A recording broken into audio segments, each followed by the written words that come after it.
örtüyün fasadını üçbucaq ABC laminat materialı örtmək istədi.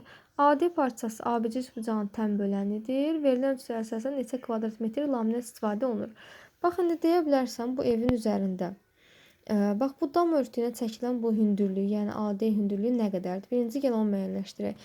Necə müəyyənləşdirəsən Aytaç? Məharədir. Bax, AD-nin uzunluğunu istəyirəm bizdən. AD-nin uzunluğu.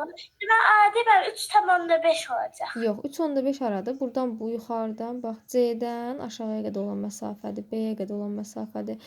Yəni CB bura 3,5-dir, düzdür? 3 olacaq. Onda 6 tamdan çıxaram bu 3,5-i. 6-dan 3,5 çıxanda neçə qalır? Bax, 6-dan çıxaram bu 3,5-i ki, qalan bu hündürlüyü, bu hissəni tapmış olum. Neçə eləyir? Deməli, hündürlük oldu 2,5. Buranı tapdıq.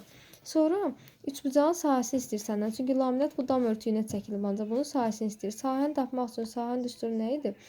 Oturacağını vururduq hündürlüyə, 2də 1 AH yazırdıq da, düzü?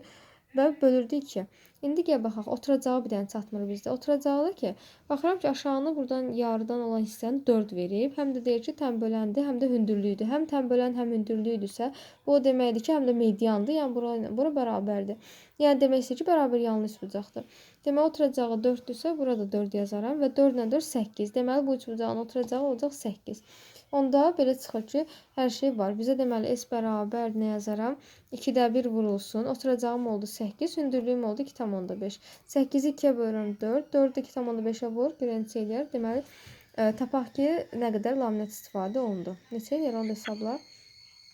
10 eləyər, düzdür? Əsas. Hə,